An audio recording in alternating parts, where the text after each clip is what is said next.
Okay, my name's Ross Moore. I'm from Wales in the UK. I was in B Company, 2nd Battalion, the Royal Welsh Regiment. Served in Afghanistan in 2010 and 11 on Operation Herrick 13.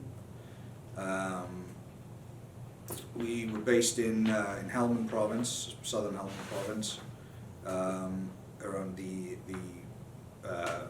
region of Lashkargah, which is the regional capital. I think that's what they call it, regional capital, regional governing centre.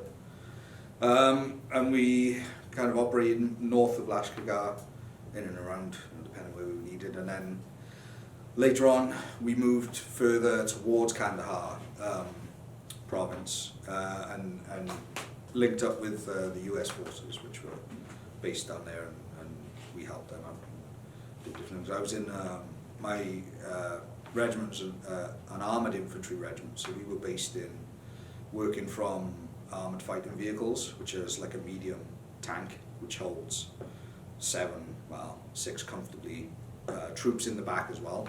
So we were both a light role and armoured role regiment. So depending on what the needs of the patrol were on any particular day, I was a driver of the tanks. I was a driver of the tank. I was a javelin gunner, and then just a regular rifleman as well. So depending what was needed that day. Typically, I was stuck in the tanks driving. Yeah, it's an anti-tank, which really didn't get used as much as for anti-tank. I mean, everyone's they've become popular right now, right? Because they're getting used a lot in out there in Ukraine and everything. But for us, it was typically used more for building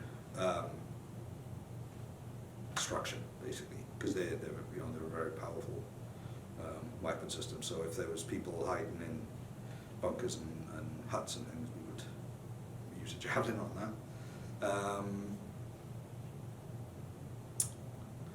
Yeah, that was pretty much it for role-wise. We did some supporting roles. We did a couple of area missions. Mostly our job there was just maintaining presence in an area, and that just meant doing. We would do 3 patrols a day. Between the two, we had 2 multiples in. There was a multiple A and B, and they would kind of alternate. One day, one multiple would be in charge of the FOB security and would just be on SANG duties and things like that. And the other multiple would go out and do the patrols, and then you'd switch the next day. Well, if you were lucky, you'd switch. If you were a driver, you were typically out every day because there was only so many drivers, and then when people were on R&R, you would have to fill in for them. So. Yeah, we were pretty busy. The drivers were pretty busy. So it was a busy time. In July, so it was right in the heat of the summer, and that was quite an eye-opening experience. Actually, it was the first thing that kind of surprised me was when we got off the plane. So we flew from the UK to Cyprus, and then layover from Cyprus up into what did we fly to? Kandahar, I guess. Either Kandahar or Bastion. Maybe it was Bastion. I forget now. We did so many trips, but I remember coming off the plane, and as soon as you got out of the plane, down the ramp and onto the tarmac, it was insanely hot. And initially I thought it was just the jet exhaust but the further we walked away, it didn't get any cooler. So I thought, okay, well, this is what it is then. And then we stayed in Bastion for a week to do acclimatization, or what they call acclimatization, which I don't really think did a whole lot, in all honesty. And then after a week, we actually deployed out to our FOBs. Some of the guys were flown out on the helicopters and dropped straight into the bay, which I was on one of those, and then the other crews drove our Warriors, which is the fighting vehicle, down to our operating base. So they took I think that was a 2-day drive for them. And we had a couple of guys go down in the backs of the tanks because it was so hot, because there's not much airflow kind of going through. So we had a couple of guys get heat exhaustions and things like that, but they were okay in the end. So we got well, when we got dropped into the our company base, and at this point we were carrying all our war gear, so we had all our ammunitions loadouts and everything, so the packs were probably maybe 150 pounds, something like that. And there's a big slope that you have to get from where the helicopter lands to where to get into the compound. There's a big slope to get up there, and I don't think I stopped excessively sweating for about 2 hours. It was just like, I've never encountered anything like that before. So that was an enjoyable experience. And then from there, it was a kind of a bit of a, not unorganised, but it was a bit of a mess of a handover from the unit that was leaving and going home to us taking over at the FOB. So there was a bit of messing around there. You know, it took about 24 hours to get everyone out to where they're supposed to be, and then we had to hand over all the vehicles and make sure everything was up to scratch and everything. So, and then I was in the first patrol that our platoon did in our area. So that was a kind of, you know, you didn't know what to expect, right? You'd seen everything on TV and you didn't know what was. And usually the Taliban, they would always know when there was changes of units, and they would exploit it and kind of test you to see how you reacted, if you were a bit more of an aggressive unit than the previous one, or if you were more relaxed. So there was a lot, and they know you're listening to them on ICOM and things like that. So they would put out false, you know, oh, we're going to attack them tonight, and you'd be stood up and like, oh, they're going to come tonight, and nothing would happen. Things like that. So they do all that kind of stuff just to test you and see what kind of a unit you like. So yeah, it was interesting, and that's where you get to learn like the lay of the land, because there's certain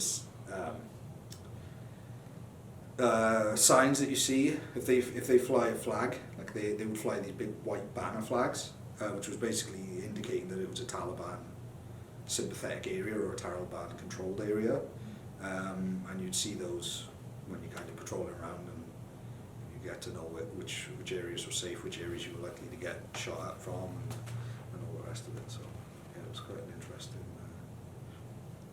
experience. Pretty much, yeah. We had I joined the army in 2009, and I was quite old. I was 27 when I joined, so I was a lot older than most new recruits. And then I finished training and went to my regiment in June, I think. And then 2 weeks later, we came straight out to here, actually, out to Alberta, to the British training area, and we were on about 4 weeks exercise out on the prairies, and that was actually our pre-deployment training. So that was where everything was centered around, you know, getting ready to fly out. So we did that, did the exercise, then we got back to the UK, did even more pre-deployment training, a lot more exercises, and then eventually out. So it was about a year from me passing out training, getting to my regiment. About a year later, we were in Afghanistan. So that's a good question. At the time, I just split up with the relationship I was with, and I was kind of fed up with where it was. My family is all military, pretty much. One side of the family is all medical sided, so there's my sister's a nurse, my mum's a nurse, my dad was a paramedic, and so on. I'm not to sound too morbid, I don't like patching the holes up. But I don't mind putting the holes in if that's kind of what you understand. But ironically, and I don't know if my platoon sergeant got wind of something about my other they put me on the team medic.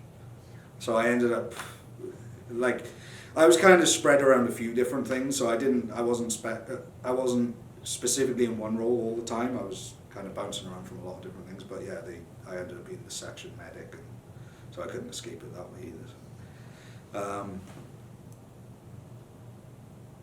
Yeah, that was, my cousin was actually out in Afghanistan. He deployed slightly after me. He had already done Iraq. He was in Iraq when he was 18, and then he went to Afghanistan. So we were actually in the same area at the same time, and he was in Canada as well. There's a picture, I think, of us. He's sitting on this. He was in the tank regiment, so he drove the Challenge 2 tanks, which they weren't, I don't believe they were deployed in Afghanistan because there was no tank counter threat. That, you know, Afghanistan didn't have any tanks, so he was driving smaller, what they call BVs, which is, I don't know if you've heard of it, it's like a smaller track vehicle, but it's like a, you know, the bendy buses that you have, it's kind of like that. It has a trailer section which has guys in it, then it has the front section which actually has the engine and the pulling power and everything, so they drive them around rather than the tanks. But yeah, he was up there at the same time, and came back about 2 months after us. July 26th, I think, was the actual date that we left. And then I was on the latest batch of R&R slots. So I basically, the tour was going to be 7 months long, and I did 5 months before I got to go on R&R. Some guys were only in country for 6 weeks and they got to go on R&R, so it was crap to go that soon after, because you didn't really want to go that soon into it, because then you've got a lot longer to wait before you go home. But then where I was, it was the other end of the scale. It was like, well, is it even worth going home at this point? We may as well just see it out and go. But my R&R came up right around Christmas, which was kind of good. But then my R&R ended on the 23rd of December, so didn't get to do Christmas or anything like that. And then when we did go back, my flight going out to Afghanistan again was delayed, and I didn't end up flying out until the 24th of December, and then we landed in Afghanistan. Then I was supposed to get another helicopter out to my fob. I got on the helicopter, we flew out, we did one drop, and then went to where was supposed to be my drop, and we kind of went down and then up and down a few times, and then flew off somewhere else. And then we landed, I got off, and I was back in Bastion. So I was like, what the hell's going on? And then apparently there was too much brownout conditions at my fob, so they couldn't land to drop me off. So they took me back. So that, I ended up spending Christmas Day in Bastion with basically none of my unit, because they were all out in actually in the fobs. So that was a pretty depressing Christmas. And then I think they got me out on the 27th, I think, or something like that. So I had a few days in camp in relative comfort, and then back out. And then 2 days later is when I got shot.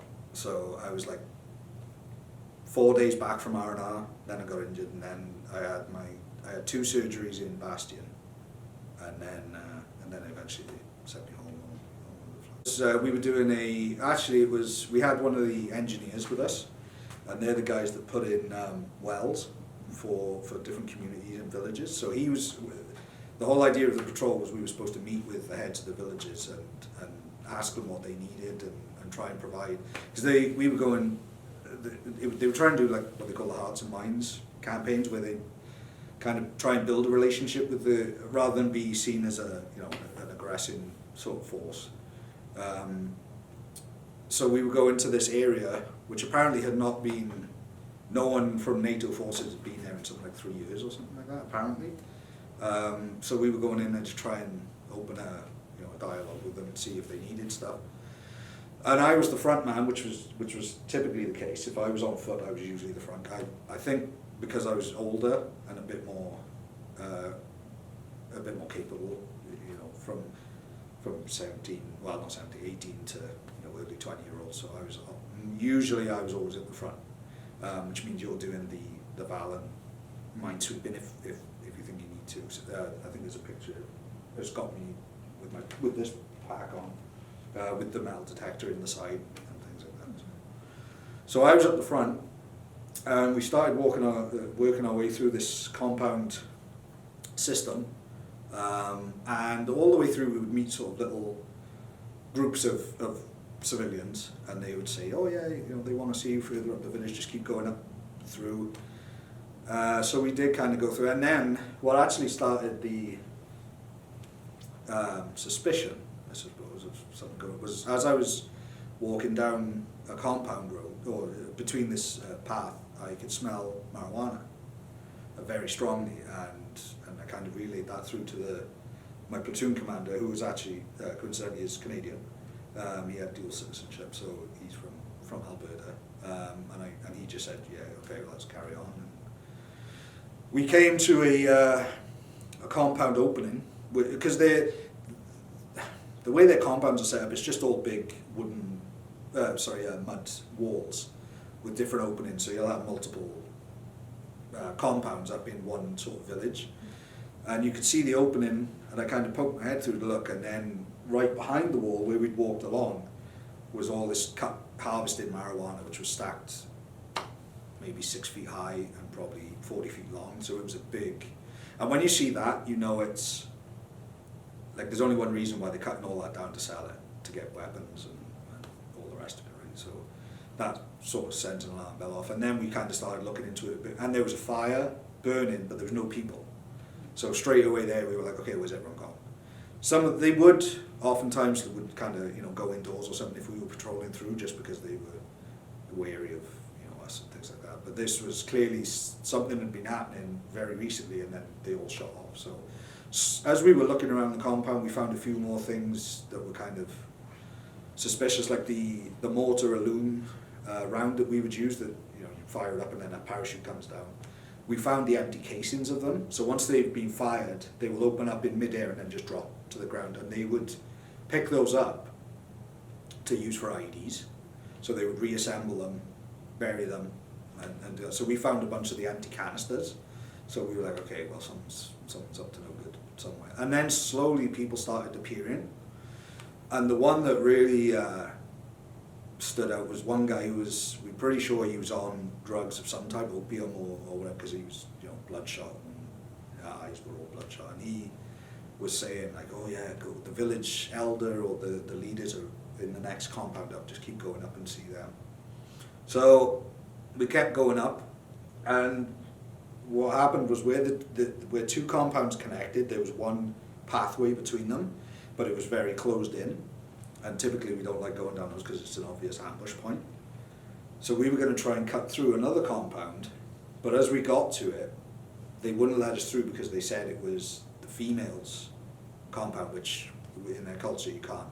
Men aren't allowed to go into them. So to try and keep keep things peaceful, we said, okay, well, we'll stick on this compound, the pathway, and just make to the next one.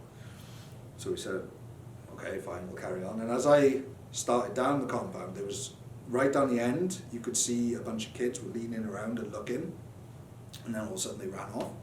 And that's what we would call a combat indicator, which means likely they know that something's going to happen.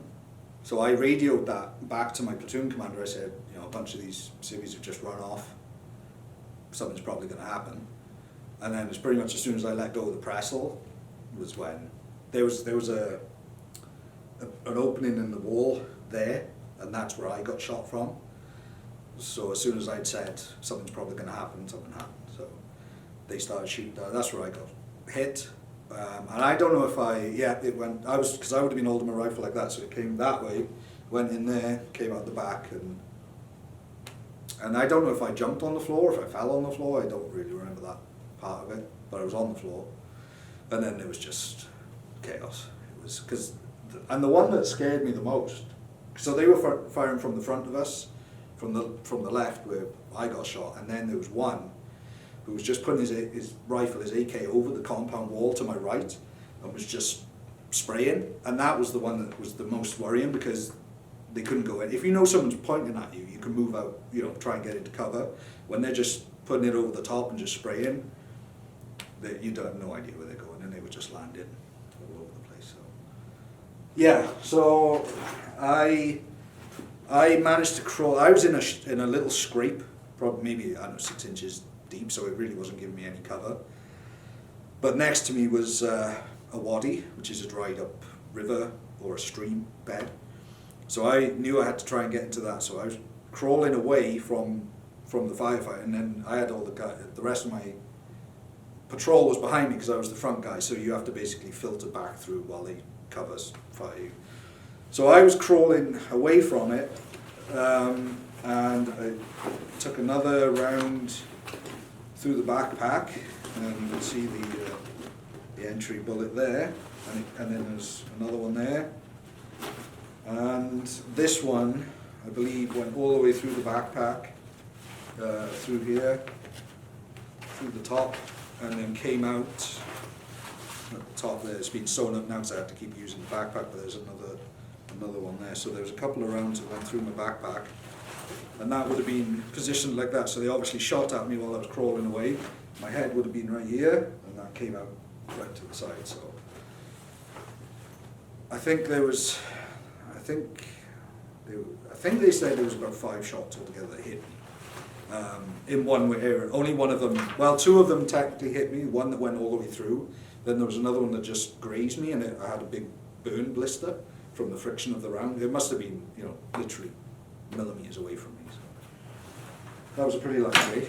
And then we had about 1.5 kilometers extraction back to our tank, because they were patrolling around the outsides. But they couldn't see a lot because of all the compound walls, so they couldn't see in the compound, so we had to extract back to them, jump back in, get back to our base, and then I was flown back to Bastion, and then I stayed there pretty much for the rest of the... But I was the only one injured, so that was good. In fact, our company, of my regiment, there was 3 companies, A, B and C company. A and C had already deployed to Afghanistan. Both of them suffered fatalities. Our company didn't get any fatalities. We had injuries. None of them were very, very serious. But luckily we didn't get any fatalities. And there's not many units of all NATO units that were there that didn't get a fatality. So we were lucky there. And then, yeah, I had two surgeries. And then I was sent home. And then I had 2 weeks off for recovery, and then back to... Well, then I had to link up with one of the other companies that had already been, because they were still back in the UK, so we temporarily attached to them.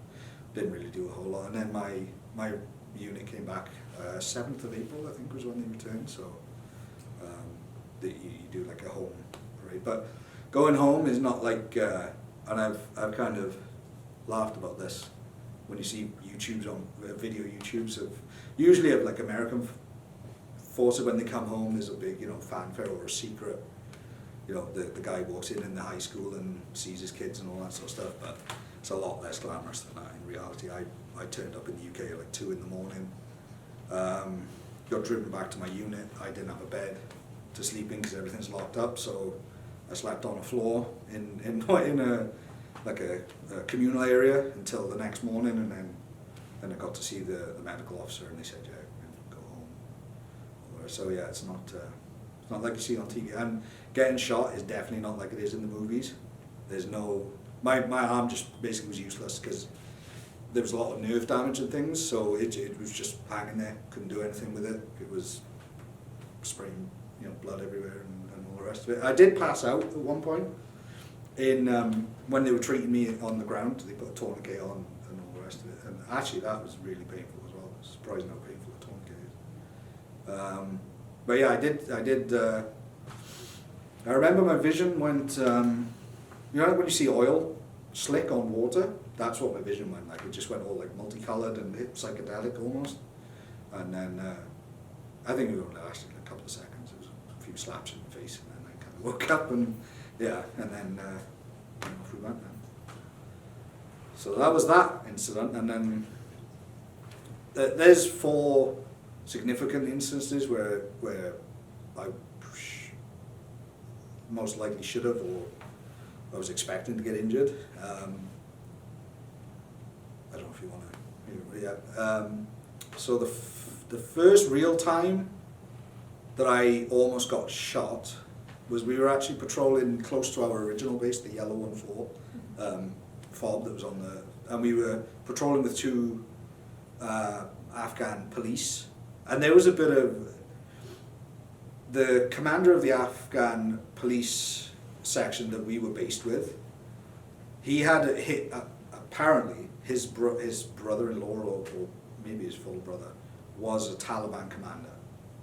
So there was a bit of overlapping information going both ways. They would tell us, oh, there's something happening here, or if we were going to because they snatch someone, they would mysteriously not be where they were supposed to be, or conveniently not be where they were supposed to be. So we knew there was a bit of, counter information going both ways. Sometimes we would get useful information, sometimes our information would get used to warn the people and stuff like that. But this commander was fairly well known in the area because apparently they had discovered a bomb maker in the village, and I wasn't here when this happened. This was apparently the unit before us. He allegedly took the bomb maker down to the centre of the village and said all the village had to come out, and then he shot the guy on the bridge in the village and said, this is what's going to happen if you try and operate, Taliban in this area. So he kind of had a bit of a reputation as being pretty heavy-handed. We didn't really see. I think when our unit got there, the officers and everything were a lot more strict on keeping things above board and not, you can't do. If any NATO forces had done something like that, it obviously wouldn't have been. Which can be very difficult. And a lot of times, and that's a typical, alpha male, whatever, bravado sort of thing, to not go and get any help until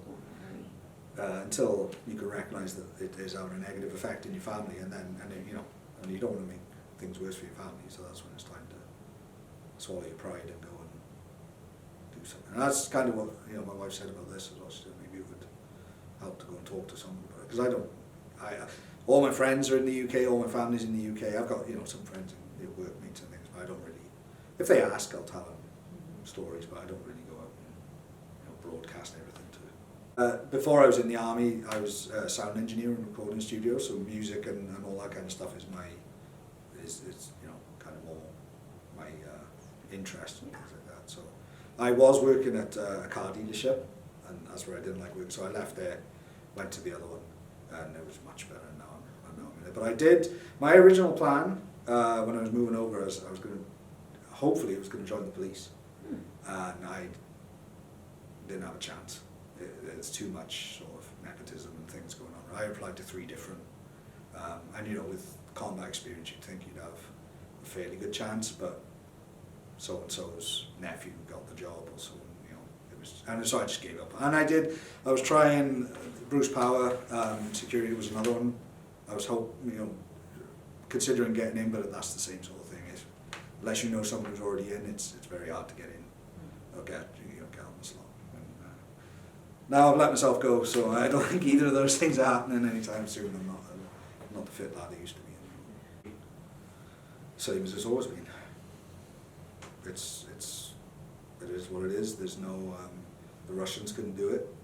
I mean, there's been wars going on there since the 1800s, right? The British have been in there in the 1800s. It's and again, if you look at Ukraine, you can't force people to be what they don't want to be.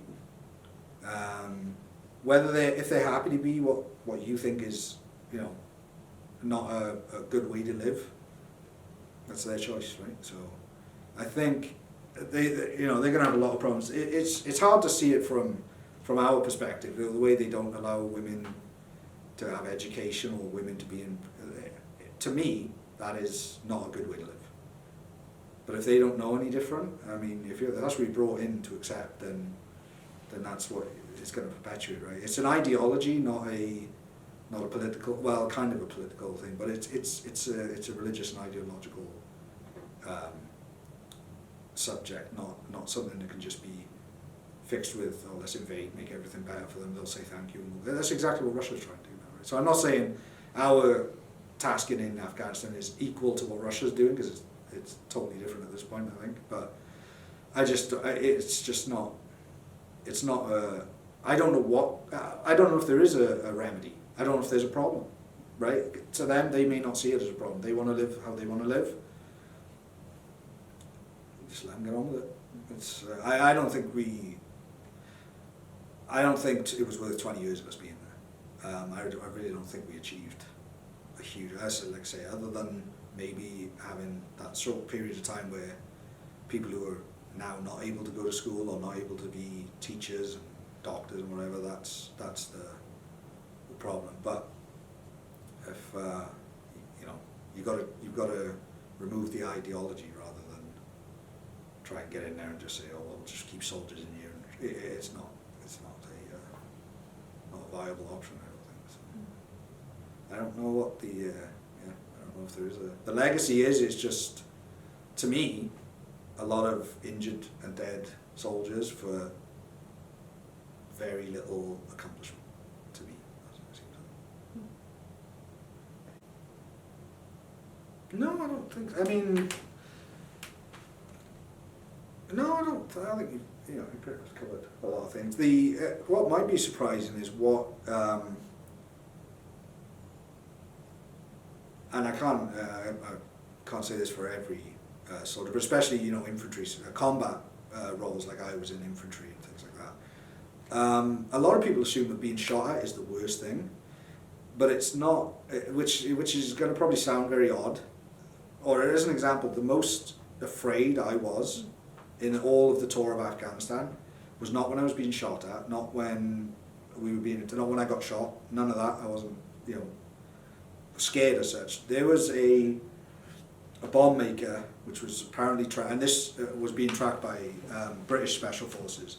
And one night we heard the helicopter flying right in our in the area that's on the map, flying around, and gunfire. What they had done is they'd located the bomb maker, they'd actually fired on him and killed him, and then our FOB was tasked to go out, recover the body, bring it back in, send it to. So this was late at night. They went out, they retrieved the body. You have to do a lot of DNA sampling when you killed someone, and the poor lad that ended up doing it, because my multiple wasn't sent out, which I think I would have preferred if it was, because I think I would have handled it better. You have to take blood samples from the wounds. And this guy's stomach had been he was shot with a 50 caliber machine gun. So not to say to give him credit, he managed to crawl about 20 meters or so. So there was a bit of a trail. So you have to take a blood sample from a wound, and you have to take a hair follicle sample, but you can't just snip a hair off. You have to pull the root out. So you're getting quite close and intimate with the dead body. And the lad that did it was only early 20s, and I think it bothered him later on down the line. So we got the body back, and it was sent off to Bastion for whatever cataloguing they do or DNA processing. But then the next day, our commanders had the bright idea to retain the show of force, which is why you do all these patrols. It's basically to remind everyone we're active in this area, so we're always kind of. He had a bright idea to go back up to where this guy's family compound was, because that's what it's family compounds. They wanted us to do a patrol up there to reinforce our position. I was the lead guy again. It wasn't that far away from the FOB. It was maybe a 2 kilometer, 3 kilometer patrol out there. We got to this big compound. The platoon patrol commander said, "Okay, just follow the compound round. We'll go around this side, do a loop, and go back up." I walked alongside the compound, turned the corner, and as I turned the corner, there was probably a group of about 200 or 300 people, and every single one of them turned and looked at me, and that was the most terrified I'd been, because if they'd have rushed us, we'd be who knows where, right? And I said straight away, I turned around and I walked back, and the patrol commander was like, no, we need to go around. I said, I'm not going around there. So we turned around, came back. But and the funny thing that, what instantly reminded me, before I was even in the army, that I remember I was getting a taxi home one night from being, out in the bars or whatever. And the guy that was the driver, there was something on the radio, and it was something to do with Ireland at the time, Northern Ireland and the IRA. And they were saying that, the report was saying that they were doing this Orange Man march or something. And all they did was line up on a road and just stared at the British forces.